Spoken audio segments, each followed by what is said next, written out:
Hello friend, कैसे हैं आप। उम्मीद है आप सब अच्छे से होंगे। आज हम बात करेंगे रियल इस्टेट में कॉमनली यूज़ होने वाले एक वर्ड के बारे में, जिसको हम बोलते हैं कारपेट एरिया और सुपर एरिया।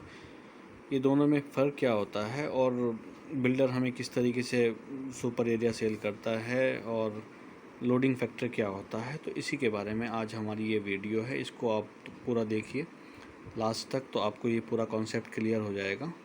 और अगर आप हमारे चैनल पे नए हैं तो हमारे चैनल को लाइक और सब्सक्राइब कीजिए, अपना प्यार दीजिए। इसी तरीके की रियल इस्टेट और कंस्ट्रक्शन से रिलेटेड वीडियोस आपके पास आती रहेंगी और आप अपनी नॉलेज को इसी तरीके से बढ़ाते रहेंगे। हमारी पूरी कोशिश रहेगी कि रियल इस्टेट और कंस्ट्रक्शन के सारे सेगमेंट को कवर किया जाए। अब बात करते हैं हम कारपेट एरिया के बारे में। कारपेट एरिया वो एरिया होता है जहाँ पे एक कारपेट को बिछाया जा सकता है। बहुत सिंपल भाषा में, the carpet area is actually that space which can be use for laying a carpet और net usable area is called carpet area.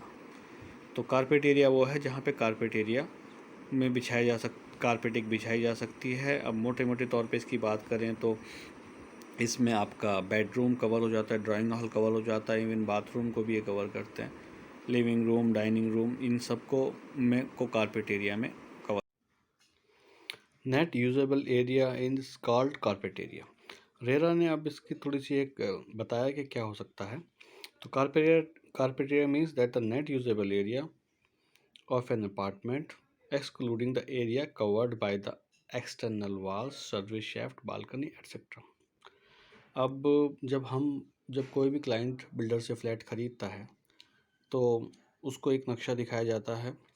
उस नक्शे के अंदर उसमें सुपर एरिया, कारपेट एरिया और बिल्ट अप एरिया सब लिखा रहता है। और उसमें जो आपका लेआउट होता है उस लेआउट में डायमेंशंस भी लिखी हुई होती हैं सबकी। तो अब रेरा ने ये भी कहा है कि at the time of the handing over actual flat buyer जो है वो एरिया कैलकुलेट कराएगा और it can be the same और एटलीस्ट लिटिल बिट डिफरेंस, थोड़ा बहुत डिफरेंस उसमें हो सकता है, लेकिन ये किसी भी हालत में 3% से ज़्यादा नहीं बढ़ेगा। क्योंकि अगर बिल्डर कभी कभी क्या कर सकता है कि कारपेट एरिया को बढ़ा के सुपर एरिया और बिल्टअप एरिया बढ़ा देगा, फिर आपसे पैसे क्लेम करेगा। तो रेरा ने उसको परमिसेबल कर दिया कि सिर्फ बिल्डर अगर बढ़ाएगा तो सिर्फ 3% तक ही बढ़ा सकता है, उससे ज़्यादा नहीं बढ़ा सकता। तो ये एक रेरा की गाइडलाइन है। अब इसका अगर हम फॉर्मूले की बात करें तो फॉर्मूला बहुत ही सिंपल है। Formula to calculate carpet area, अब यहाँ देखेंगे तो area of the bedroom, the living room, balcony plus toilets minus thickness of inner wall. जो अब आप जैसे वो भी एरिया होता है लेकिन वहाँ पे आप कारपेट तो बिछा नहीं सकते, वॉल खड़ी हुई है, तो उस एरिया को माइनस कर देते हैं, तो ये कारपेट एरिया का फार्मूला बन जाता है। अब बिल्ट अप एरिया आता है। अब बिल्ट अप एरिया में क्या होता है कि बिल्ट अप एरिया जो carpet area plus area of walls inner और external plus area of balcony. जो कोई दूसरी बालकनीज आ जाती हैं बाहर की या एक्सटर्नल बालकनीज होती हैं, उनका एरिया भी इसमें इंक्लूड हो जाता है। इसको बिल्ट अप एरिया कहते हैं। Note the built up area is generally 15 to 30% of carpet area. ठीक है, इस मीन्स यानी कि बिल्ट अप एरिया थोड़ा सा ज़्यादा हो जाता है कारपेट एरिया के मुकाबले। इफ़ मोटा मोटा तौर पे जैसे कि एग्जाम्पल से समझाया गया है कि if 1000 square feet is built up area, then the carpet area would be not more than 700 square feet. अब सबसे इम्पॉर्टेंट है, जो बिल्डर को पेमेंट किया जाता है वो सुपर बिल्टअप एरिया पे किया जाता है, या सुपर एरिया, इसको नॉर्मल भाषा में कहते हैं सुपर एरिया। तो सुपर एरिया क्या होता है? सुपर बिल्टअप एरिया और super area is equal to built up area plus common areas. तो कॉमन एरिया जैसे कि स्टेयरकेस हो गया, लॉबीज़ हो गया, लिफ्ट लॉबी हो गया, क्लब हाउस हो गया, स्विमिंग पूल एट्सेट्रा, जो भी एक्स्ट्रा एमिनिटीज़, जिस तरीके से भी एमिनिटीज़ और सर्विसेज बिल्डर बढ़ाता जाता है उसी तरीके से सुपर एरिया बढ़ता चला जाता है। तो अब यानी कि सुपर एरिया पे ही कॉस्टिंग होती है, सुपर एरिया के हिसाब से ही क्लाइंट को पैसे पे करने पड़ते हैं बिल्डर को।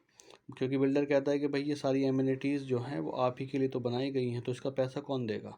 आप तो सिर्फ अगर अपने अपने जो कारपेट एरिया का पैसा दे रहे हो, तो वो कारपेट एरिया का जो पैसा आप दे रहे हो, तो जो बाकी का पैसा है वो कैसे पे किया जाएगा?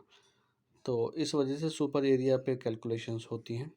अब ये लोडिंग फैक्टर है एक छोटा सा फैक्टर, इसको मैं थोड़ा सा यहाँ बता देता हूँ। इसके अलावा एक सेपरेट वीडियो इसकी कैलकुलेट बनाई जाएगी। तो loading factor is equal to super area divided by carpet area. जैसे अगर किसी का लोडिंग फैक्टर 1.20 है, it means 20% of area builder ने बाहर का जो था वो आपके कारपेट एरिया में जोड़ दिया है, आपके सुपर एरिया में जोड़ दिया है टोटल एरिया, तो वो सुपर एरिया बन गया है। यानी कि 20% एरिया वहाँ अवेलेबल नहीं है, जो आपको मिला है वो बाहर का एरिया है, चाहे वो शेफ्ट्स हों, चाहे वो क्लब हाउस हो, या जो भी एमिनिटीज़ हैं वो सब एरिया इसमें जोड़ के 20% एडिशनल कर दिया गया है। तो लोडिंग फैक्टर इस तरीके से कैलकुलेट किया जाता है। इसका एक डिटेल वीडियो जल्दी मैं आपको चैनल पे दूंगा।